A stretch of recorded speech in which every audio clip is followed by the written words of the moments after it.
Hello, all right, we are back. Are we back? We are back. Game Week 18 with me, FPL Crusader. Call me Luke, whatever you want. We are here to preview Game Week 18. I hope you've had a great Christmas or having a good Christmas, or if you don't celebrate Christmas, hope you're just having a good day with friends and family maybe.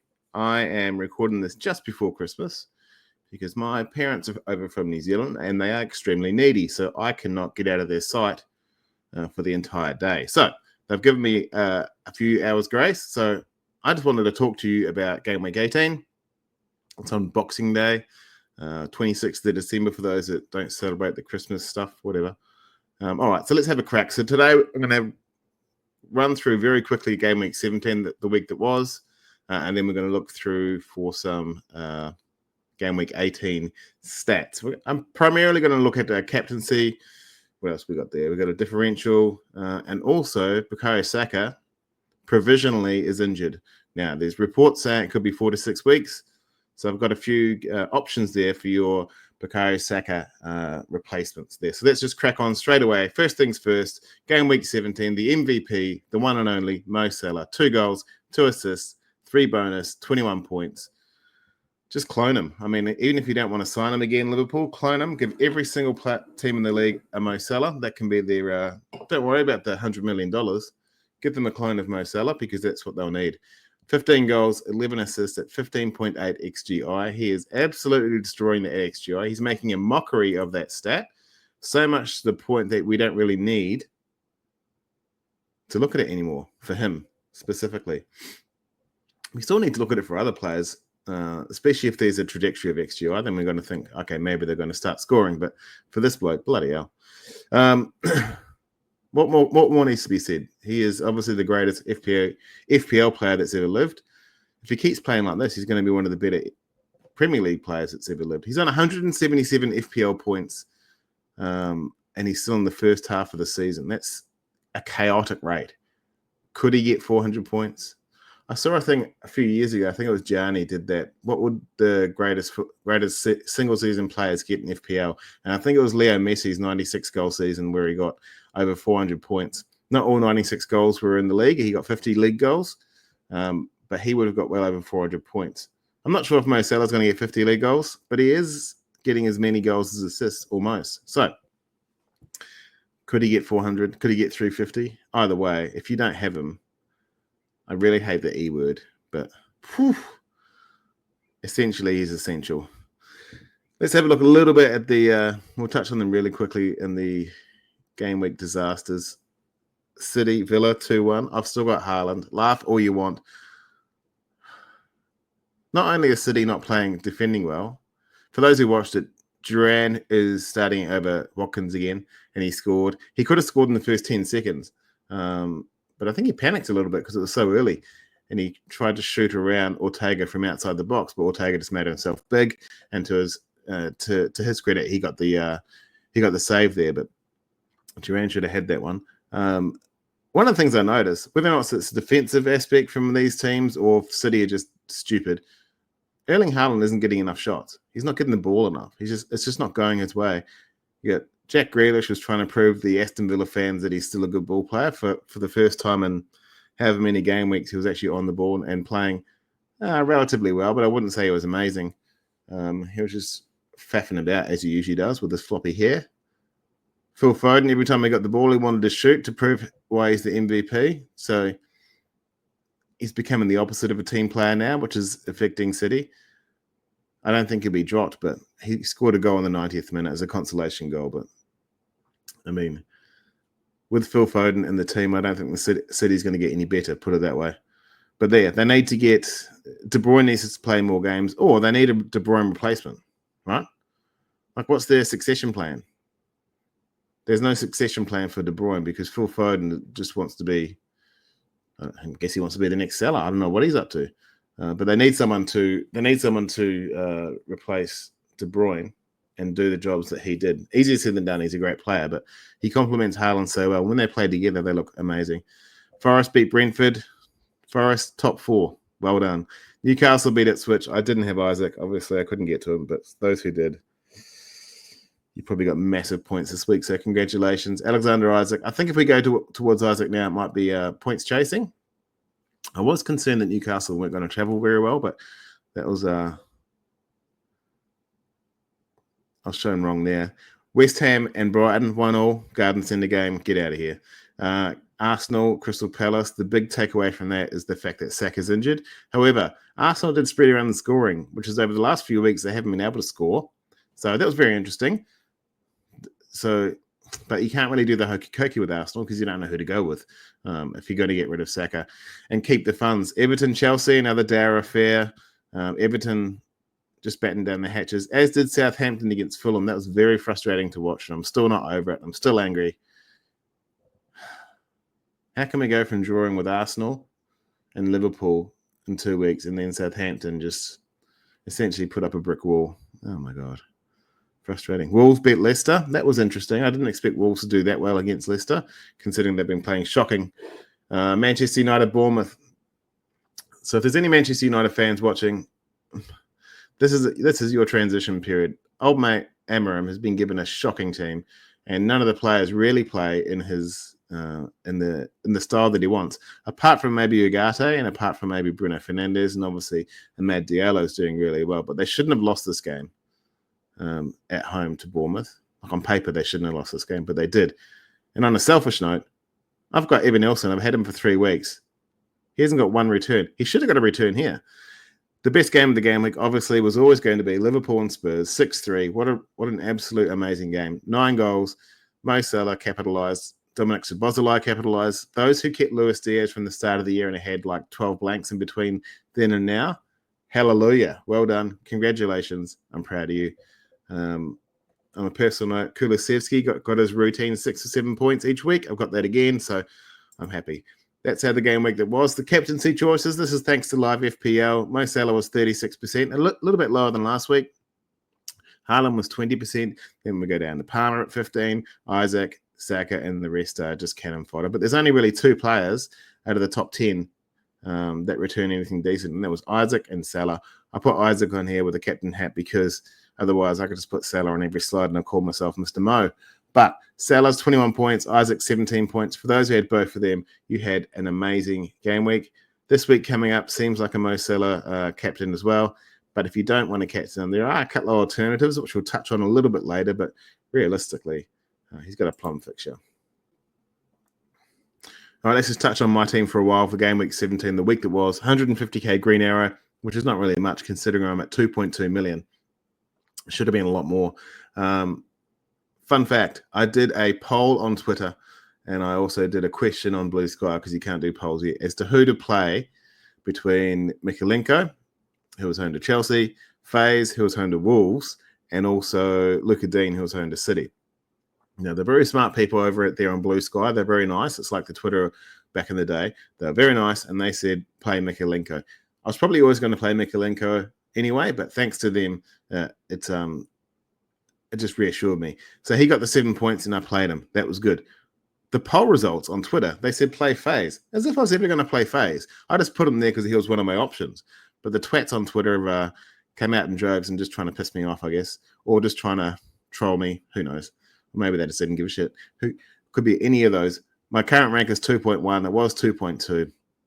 My game week rank is 2.8. Look, after the Saturday game, usually what's happened in the last few game weeks, I've had a really good Saturday and the Sunday completely trounces my butt. This game week was the opposite. I had 17 points after Saturday, and I dropped down to, 2.7 million rank. Never check your rank midweek. There's no point. It means nothing. It means nothing. But after this, obviously, Salah's 42 points. Kulusevski 7. Everything righted the wrong. We righted the wrongs. Finally got some decent returns from my defense. I'll just run through it really quickly. Flecken with 2. It was either him or Verbruggen with 3. It's 1 point. Timber with 1, which is a little bit disappointing. I expected them to do much better, or him himself, but he got a yellow card. But even with the yellow card, I would have liked a clean sheet. So Mikalenko got 7. He got a bonus point. I've benched 17 points by Mikalenko over the last couple of weeks, last 3 or 4 game weeks. So to take a risk and get his 7 points is really good. Anthony Robinson, I bought him in last week. Finally, a transfer that worked out. I got 6 points for him. Kulusevski got a goal. He got 7 points. Enzo and Palmer got clean sheets and appearance points, 3 points each. It's part of the risk when you have multiple players from the same team and it doesn't go that well. That being said, I'll take the 6 points. Mo Salah with the 42. He got the 21 points. He was my captain. I got my captaincy choice right, as did 40% of the league. And those who are engaged in FPL through whether it be Twitter, Blue Sky, or other social media platforms, I'm assuming that captaincy choice for them would have been well into the 50s, 60s, maybe even the 70s. The big disappointment this week, again, has been my forward line. Joe Pedro, 2. Haaland, 2. Evan Nelson, 2. All just turning up and doing nothing. I'm really frustrated with them, as you can probably see. Looking down the left, so all these stats are from FPL team. Thank you, Peter. I'm only 276 points away from first, so look out, buddy. Here I come. If I wanted to get inside the top million, that's 43. So maybe if I triple captain Salah, I could have done that. I think I'll get there eventually. I just keep doing 2 good weeks and 1 shocking week. So the good thing is, this is the one I'm keeping a touch on. If you look at the points there, live points 77, total points, blah, blah, blah. Goals, assists, clean sheets, and bonus. That's gradually increasing based on my players and based on my selection. So I think that itself, week on week, if you can start increasing that, you're going to get more points. The players that affected me, that I don't have, Saka 74%, didn't really affect me. Isak 65%, and Cunha 53% owned. That affected me as well. Same with Rodgers. And I'm also thinking about Duran. I think Evan Nielsen's got 1 or 2 good game weeks in him, and then he's gone. So maybe it's a Duran type of season. Moving on to game week 18, let's have a crack at the injury list.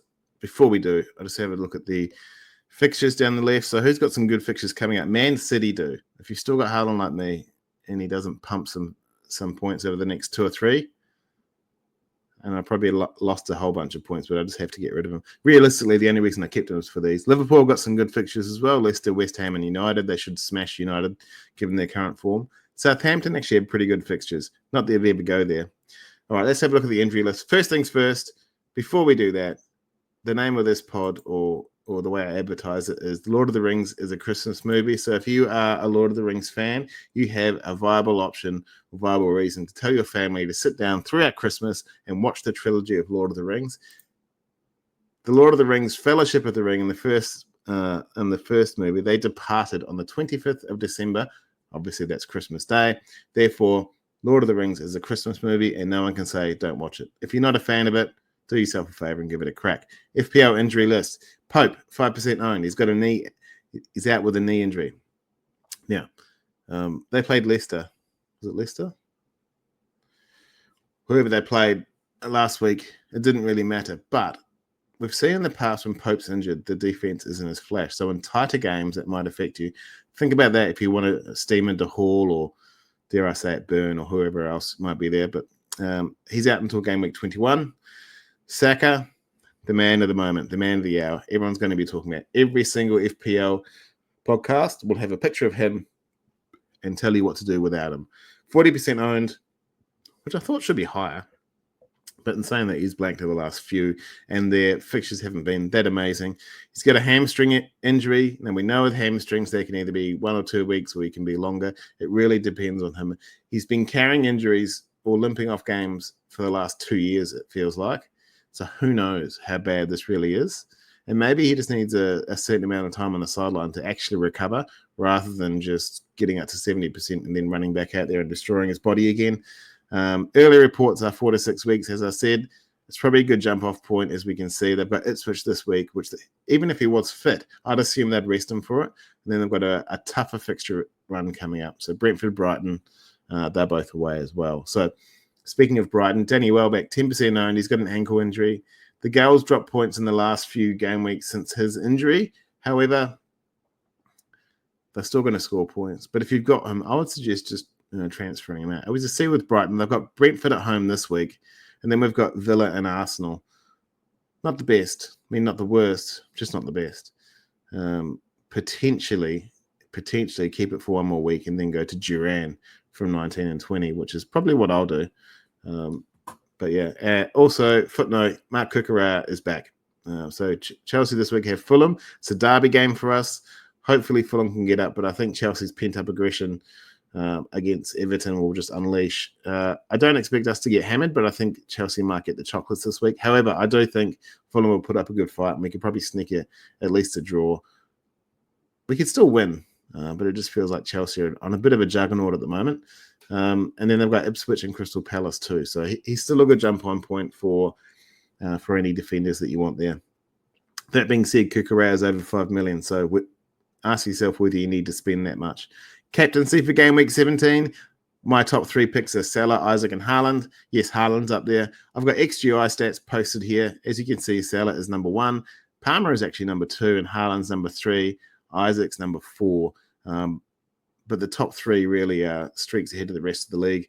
Why is Salah there? He's the number 1 in points. He's the number 1 GOAT. He's the number 1 in assists. He's number 1 in XGI. He's got Leicester in game week 18 at home. The only thing that would derail him having a huge haul is if he's benched. I don't think that'll happen. Alexander Isak is home to Villa. We know Villa don't travel well. It will be a little bit more difficult for Newcastle this week, obviously. And we know that without Pope, they can struggle. But he's got 8 goals and assists in the last 4 game weeks. He's on an absolute tear at the moment. If he keeps going this way, he will become one of the most highly owned assets in the entire league. And his XGI is getting right up there too. And realistically, he's not really being challenged by anyone. No one else is scoring a lot of goals. We had Harvey Barnes at the start of the year. Anthony Gordon is not really doing it this season. Jacob Murphy's coming back into contention. Those who floated the Jacob Murphy idea at the start of the season, maybe all our prayers have been answered. It only took 17 game weeks for him to pull his socks up. Erling Haaland, home to Everton. If they just put on another brick wall performance, then I don't see him getting any points. But the drought has to break soon. Something has to give. And then I think this week, Everton travelling to City, it might be a bit too much. They played their big game week last week. They had a really good smash against Chelsea. The fans were behind them. It was a bit of a turning point as well, considering the changes in ownership there. So now they're traveling to the league. I was about to say league leaders in defending champions. It could be very different. So I'm expecting Haaland to at least get a goal. All right, bin or ban this week. Take a breath, Luke. But bin or ban this week is Karo Matoma. Bin or ban means either we're going to captain them or we are going to transfer them out. Why is that? We need to make a decision on these players each week. They're quite common players. So in terms of bin, why would we transfer them out? The girls have 7+ scorers in any game week. So there's a lot of players. All of their attacking assets can score. And not many of them score consistently, apart from your Pedros and Welbecks, but they're not doing that anymore. Villa and Arsenal in game week 19 and 20. Here's a 90-minute man, though, Karo Matoma. He gets multiple chances, and he is playing Brentford, who are struggle away. Brentford are very good at home, but away they're not that flash. He is the doctor of dribbling. He's got 6 goals and assists at 6.6 XGI. Karo Matoma, sell or captain him? I'll leave that up to you. If I had him, I'll probably keep him one more week. I'm not sure if I'd captain him against Brentford, though. But this is the choice you need to make. If you've got him, stick the armband on. He'll probably do really well. The Diamond Differential of the week is Gabriel Martinelli. He is only 2.7% owned, 4 goals, 2 assists, and 5.4 XGI. He's at home to Ipswich this week. He will start. He got a goal against Palace last week, and he is a 90-minute man. With Bukayo Saka out, he should play every minute. Well, he should start every game over the next 4 or 5 game weeks. And we know how devastating he can be. He just needs to get on a run of form, right? And he's a confidence player as well. So once he gets all these minutes under his belt, then we start seeing the goals, the assists, the chances. I think Gabriel Martinelli will do pretty well this week and across the next few weeks. So if you're looking for a 1-week punt, he's my recommendation. Gabriel Martinelli, good luck. All right. If you've got Bukayo Saka and you don't want to bench him for 6 weeks, you need some options. Let's have a look at your potential options. Some of these are based around his price point. Some are just based around fixtures. First off, if you don't own Cole Palmer, if you're one of the 35% of people that don't own him, a simple swap will be Saka to Palmer. He's 11.2. I think Saka's 10.9 or 10.8, maybe. He might have just gone down. Here's a must-buy. Here's a number 2 midfielder, and here's the number 1 Saka replacement. We can see from his fixtures right here. Fulham, Ipswich, Palace, Bournemouth, Wolves. He's got a trip to City in 23. Is that tough anymore? I'm not sure what they'll look like by then. And then he's got West Ham from 24. And that's around about the time in between 22 and 24, potentially when Saka's coming back, if he is out for that 4 to 6 game weeks. Now, this isn't confirmed, but this is just the idea behind putting up these players to see what the options are. The next 2 are from Liverpool. Dominic Szoboszlai and Diogo Jota. So the Bozo, 6.3 million. So if you did transfer him and you'd have a bit of money up your sleeve, he's a massive differential at only 1% owned. You got 4 returns against Spurs, and he is a superstar in slot system. Obviously, Mo is taking all the headlines, and Diaz did at the start of the year, but the slot system really promotes the attacking midfielder to do very well, and I think he could have a really good game really good season this season. And I think once they understood the correct process, he'll do very well. So against Spurs, it's a bit of an anomaly. We know they're very open at the back. They don't defend, but they attack well, which we saw. But just watch out for those few fixtures coming up. They got Leicester, West Ham, the Manchester United, Forest, Brentford, Ipswich, and Bournemouth. So all very good fixtures. And so does Diogo Jota with 7.2 mil. He's only 3% owned. If he starts, he gets points, and he's one of the very few in that front line. They've got a few there, but he's one of the very few that works well with Salah and doesn't take chances away from him, so they can work well together to move forward and drive this team into the stratosphere that Slot wants them to. I think he must be thinking now about getting the title. They're looking very, very good. Before I go to the next 2, let's have a look at the deadlines here. So from 18 to 24, we got. So it's Boxing Day, then we got the 29th, and then we go a week later on the 4th of January. Then we've got 2 weeks break, roughly, right, to the 14th, give or take. But after that, it's a Tuesday, Saturday, Friday deadline, and then we're back to weekly deadlines. So even up to 22, it's still 5 game weeks, even though it's only 4 weeks away. Phil Foden, 9.1% owned, 9.1 million, 4% owned. He is selfish, but he can score. I mean, he's only got 2 returns this season, but one of them was last week. He is the Premier League MVP, and he's definitely out of form. That being said, he's dramatically trying to play himself into form, and maybe he needs to be a little bit more selfish to have some shots and get some chances, and that might just take the pressure off Haaland, and then he can go crazy, which then again will take the pressure off Foden, because they'll start moving towards Haaland. They need to have a more than one attacking option when they come down the field, City. So I think Foden's probably their best bet for that.